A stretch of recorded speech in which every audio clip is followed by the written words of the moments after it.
नमस्कार दोस्तों। देखिए, आज गुरुवार है 2 अप्रैल 2026। मार्केट अभी जो सुबह के लगभग समझिए कि 7:30 बज रहे हैं। तो अगर मैं डाउ वगैरह देख रहा हूँ या गिफ्ट निफ्टी देख रहा हूँ, 300 पॉइंट से ज़्यादा थोड़ा निगेटिव नज़र आ रहा है। खैर, इसके बारे में बात नहीं करेंगे, ये वीडियो हो सकता है आप बाद में देख रहे हो, तो मैं उसी संदर्भ में बात करना चाहूँगा। जब भी आप देखें, मार्केट में जो मिडिल ईस्ट का वार चल रहा है, जो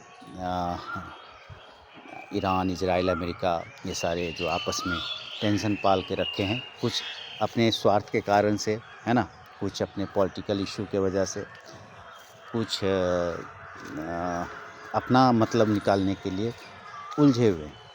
तो अभी क्या है कि मार्केट में लोग कोरोना के बाद एक चीज़ सीखा है, लोगों ने बहुत अच्छे से सीखा। और वो क्या सीखा कि मार्केट को डीप पर बाय करना चाहिए। क्या? स्टॉक्स को करेक्शन मोड में बाय करना चाहिए। मार्केट जब गिर रहा हो तब बाय करना चाहिए। ये चीज़ उन्होंने बहुत अच्छे तरीके से लोग सीख गए, जो कोविड काल में आए मार्केट में देखने के बाद। एक चीज़ तो ये पक्का हो गया। लेकिन कोविड 2020 की बात करें और ये 2026 हो रहा है, 6 साल बाद फिर से मौका दिया मार्केट ने मौका दिया है। लेकिन मैं इस बात से भी पूरा उम्मीद और भरोसा करता हूँ कि अब तक जो युद्ध चल रहा है 1 महीने से, 1 महीने में 80% लोगों का 80% पैसा इन्वेस्ट हो चुका है। फिर से कह रहा हूँ, लगभग 80% लोगों का 80% पैसा इन्वेस्ट कर चुके हैं। वो मार्केट के डीप पर जैसे से आते गया, उन्होंने इन्वेस्ट करना शुरू कर दिया, ख़रीद लिया। और ये आप अपने से भी देख सकते हैं, आप अपना भी पोर्टफोलियो देख सकते हैं, तो आपको आइडिया लग गया होगा कि आपने कर लिया होगा, या आपके पहचान वाले, परिचित वाले ने ज़रूर से ज़रूर इन्वेस्ट कर लिया होगा। तो मैं कुछ न्यूज़ चैनल वगैरह देख रहा था, कुछ बड़े-बड़े एक्सपर्ट को सुन रहा था, आप लोग भी सुनते ही होंगे। तो वो लोग भी लगभग यही कह रहे थे कि हाँ, अब ये जगह है जहाँ से आप थोड़ा खरीदना शुरू कर सकते हैं। लेकिन मेरा ये मानना है कि ख़रीदना तब तक शुरू नहीं करना चाहिए। अगर ख़रीदें भी तो स्टैगर्ड स्ट्रैटेजी से ख़रीदना है, स्टैगर्ड स्ट्रैटेजी से, कि मतलब पूरा पैसा को एक बार में नहीं डालना है। जैसे 100 रुपये हैं तो 20 रुपया भी आपको इस भाव पे डालना चाहिए। उसके बाद थोड़ा और अगर नीचे मिलता है तो फिर 20 रुपये डालें। फिर अगर यहीं से रिकवर करता है तो हर ब्रेकआउट पर फिर आप 20-20 रुपया ऐड करते जा सकते हैं। तो स्टैगर्ड स्ट्रैटेजी से आप ख़रीद सकते हैं। लेकिन मार्केट में जो खरीदने का अभी तक कोई सिग्नल नहीं आया है, किसी पार्टिकुलर 1-2 स्टॉक को छोड़ दें, मैं स्टॉक्स की बात कर रहा हूँ, ओवरऑल सेक्टर की बात नहीं कर रहा, 1-2 स्टॉक्स को अगर छोड़ दें, तो कुछ प्रॉपर स्टॉक्स के अलावा अभी प्रॉपर मार्केट में कोई सिग्नल नहीं आया है, कोई इंडिकेशन नहीं आया है कि हाँ, अब यहाँ पे आपको इन्वेस्ट हो जाना चाहिए या पैसा लगा देना चाहिए। अभी जो आप देख रहे हैं, ये जो पूरा ग्राउंड वगैरह, ये कला केंद्र है हमारे शहर भागलपुर का। और यहाँ मेरी बेटी डांस सीखती है, तो आज सुबह मॉर्निंग में ही क्लास रखी है मैम, तो मुझे आना पड़ा है 7 बजे सुबह। तो अभी टाइम लगेगा 2 घंटे मुझे यहाँ पर।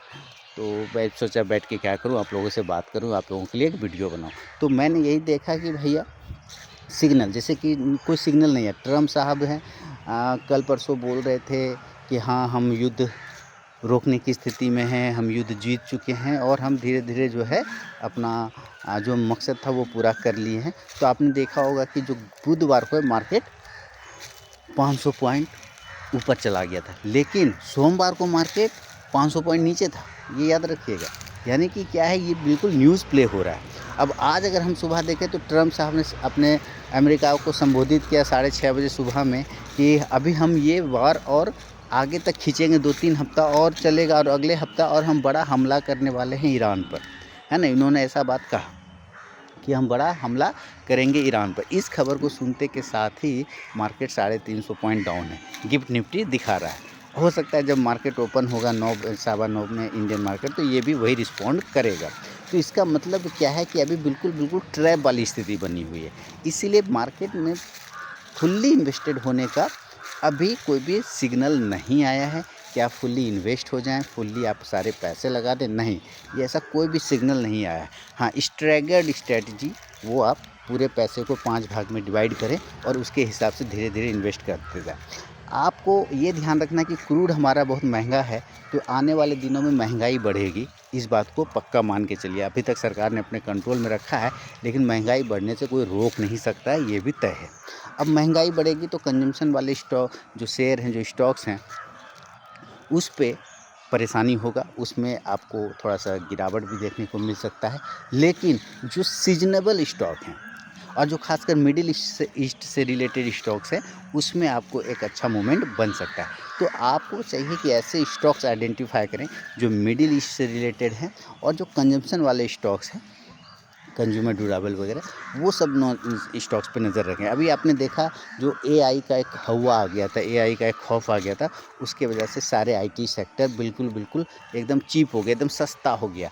इन्फोसिस जैसा शेयर, एचसीएल टेक जैसा शेयर, आपका चाहे टेक महिंद्रा, सारे के सारे पिटाई हो गए, टीसीएस वगैरह, है ना।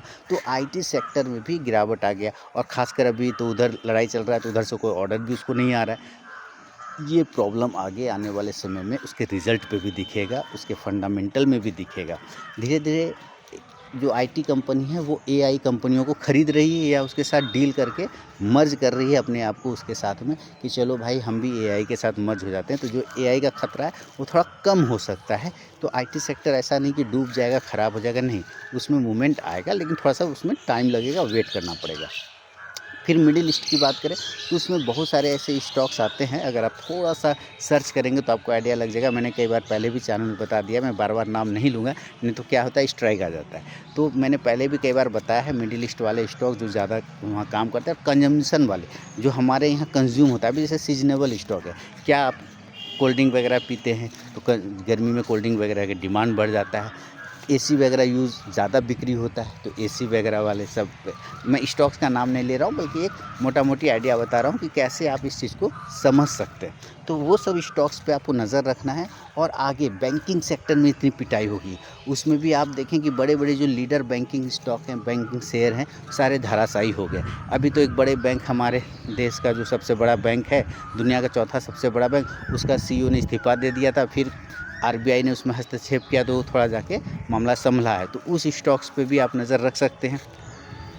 तो इसी तरह की बहुत सारी ऐसी चीज़ें हैं जो आपको ये समझना होगा कि अभी मार्केट में रिकवरी का कोई संकेत नहीं आया है, बल्कि स्टॉक आइडेंटिफाई करने का टाइम है। यानी आप स्टॉक का लिस्ट बना सकते हैं, आप स्टॉक्स को नंबर 1, नंबर 2, नंबर 3 करके मार्क रखिए कि जब भी युद्ध रुकने का संकेत आएगा, रिकवरी का संकेत आएगा, तो हम थोड़ा पैसा यहाँ डालेंगे। लेकिन अगर आप में हिम्मत है और स्टैगर्ड स्ट्रैटेजी यूज़ करते हैं, तो थोड़ा पैसा इस जगह पे, मतलब अपने टोटल पैसे का एक हिस्सा, यानी 5 हिस्सा डिवाइड करिए या 4 हिस्सा, उसका एक हिस्सा इस जगह पे डाला जा सकता है। क्योंकि मार्केट में मुनाफा लोग तभी कमाता है जब मार्केट में डर का माहौल होता है। डर के माहौल में इन्वेस्ट किया गया पैसा ही आपको ज़्यादा अच्छा रिटर्न देता है ना। कहते हैं डर के समय में आपको पैसा लगाना है, और सब कुछ जब हरा हरा हो, दुनिया में सब कुछ अच्छा चल रहा, तब आपको उस वक्त मुनाफा बुक करना चाहिए। कल मैंने एक शॉर्ट्स वीडियो बना के दिया था, डर के समय निवेश करिए, इन्वेस्ट करिए, और सब कुछ जब अच्छा हो जाए तो उसका मुनाफा बुक कर लीजिए।